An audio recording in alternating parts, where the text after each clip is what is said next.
welcome to my channel. Well, this is my Sofrin Flashlights, and I don't have as many of them as the Workhorse, but Sofrin is the parent company, and I looked at their website, and it actually says where they got the name from, because a lot of times the stuff seems to be like made up. But this guy actually named it after his wife. I've been divorced twice, so I'd caution against naming your company after your wife. Yeah, you may be in love with her right now, but if you ever get a divorce, yeah, maybe that won't enter in for him. Anyways, I went out there and I did some beam shots. It's kind of foggy out there. And I started off with the SP10 Pro. I've got two of them here. And I thought I was recording everything, but I had just hit pause and didn't unpause it or something, so I had to go back out there and do it again and catch the other ones. I just caught the SP10 portion of it. I included the WK03 in there because this is equivalent to the Sofrin SC18. I mean, it's the same flashlight, so the beam profiles would be the same.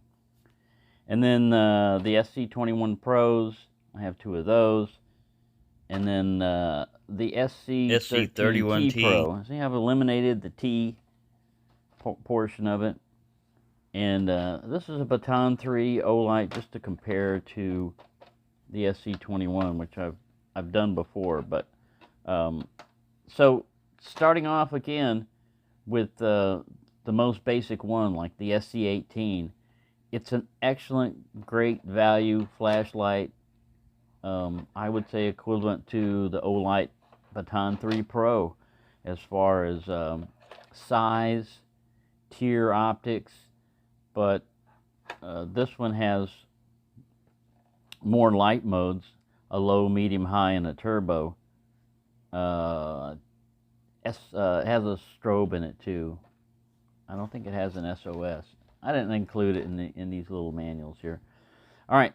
Now the SP10, now this is 18650. These are AA or 3.7 14500 batteries. This is 16340, and again 18650. Now, what's good about these are they can use AA NiCads, nickel metal hydride, 1.5 volt alkaline, 1.5 volt lithium, 3.7 volt 14500. All those it can use. The only qualm I have about these, first off, the magnet that comes with it is a little bit weaker compared to the Baton 3. And so what I did with this is I just super glued a magnet to the base. It increased it because it doubled the magnetism power. The only thing is this is kind of slick. If there's a non-magnetic area, this nickeled, it's like a nickeled magnet, you know, nickel plated. It's kind of slippery, but if you've got a magnet, it's no problem. It also widens out the base area, you know, to be more flat surface and everything. Anyway, so these are excellent little flashlights. For the amount of light they put out, for the little bitty light that they are, and to be able to use common fuel like AA's of any size. Now, what I just did is the only drawback I can find to this flashlight is this button is easy to come on. I've had it more than once come on in a pocket, and I rarely, this is the only flashlight I ever had so far that would just come on in my pocket. So you need to do the lockout with that if you're going to be carrying it in a pocket. I've even tried positioning my clip differently because, like I said, I like to carry it like this so that my thumb is indexed in there. But when you're doing it like that and it's in your pocket, it's directly opposite your leg. So if you rotate the clip just a little bit, now it's sideways, and it probably would have less of a chance of coming on. But if you're worried about it, you can just do a lockout, 1, 2, 3, 4. I don't know if I did that. Yeah, I did. And when you low press it, let me turn this light off. It gives you a moonlight. If you double click it, it gives you a low. and you're still in lockout. So that's pretty cool, because sometimes, yeah, momentary moonlight is all right, but you pulled the light out because you wanted light, not necessarily moonlight. So with a double click, you at least have some light, more that you can, more you can see with. So I've got 2 of those, and I've got 2 SC21 Pros, because the first one I got, this green one, it was in Muggle mode. And Muggle mode eliminates all the Anduril to pretty much all of them that you want, you know, or you might want. It makes it a simple flashlight. It also limits the upper output of it. So before I could figure out that the manual was wrong, I went ahead and ordered another one.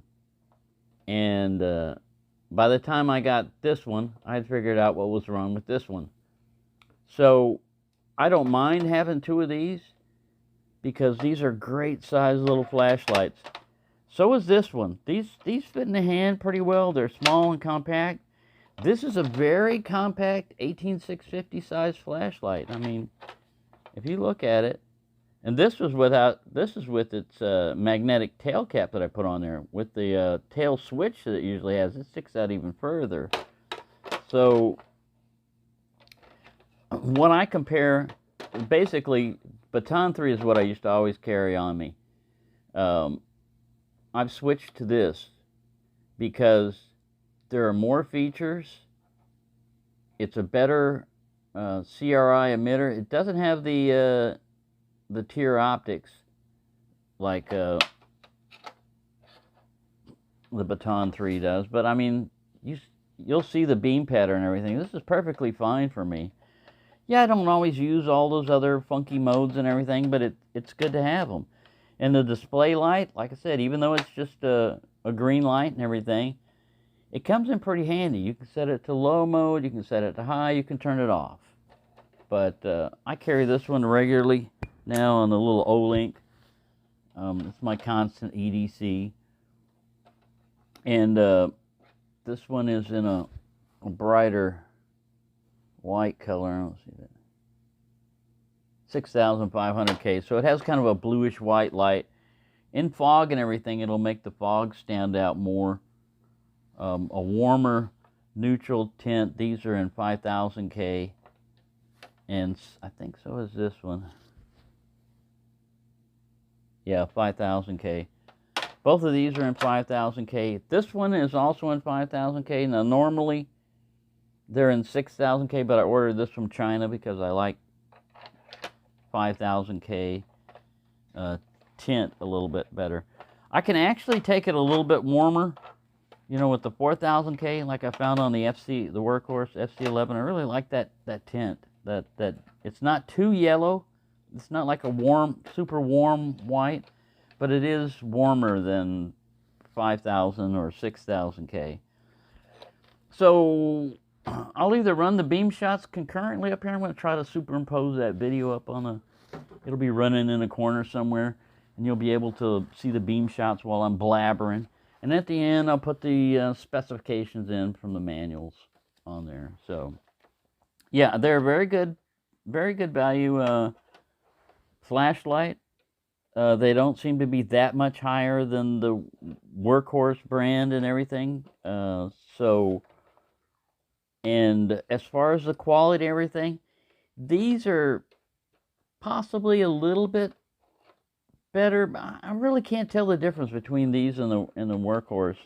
Like the SC13 compared to these, the SC13 is better. If you notice, you know, like with sometimes with CJRB, if you look at them compared to the next higher up company, man, I forget, Civivi? Yeah. Sometimes those CJRB models, even though they're the budget ones and everything, actually are better knives than the more expensive ones. So there you go. It's the same warranty on the Sofrins. It's a 1-year repair replacement warranty, and it's also a 30-day, you know, return or whatever from wherever you got it from. I'll put that up there too. So there you go. Thank you for watching, and have a nice day. Oh, and they also make a headlamp. I didn't get a video of it or anything.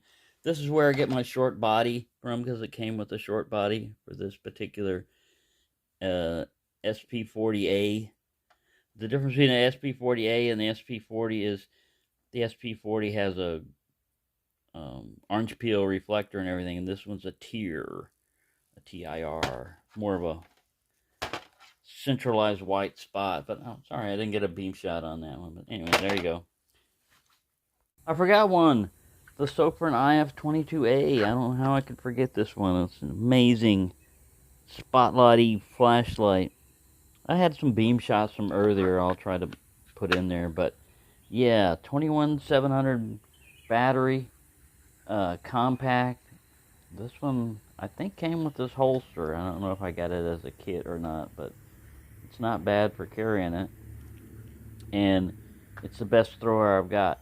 Now the Workhorse TS11 that I've got coming in is basically going to be an 18650 size one, but it'll be the 18350 body on it, and then I can put a regular 18650 tube on it to make it, you know, run times longer.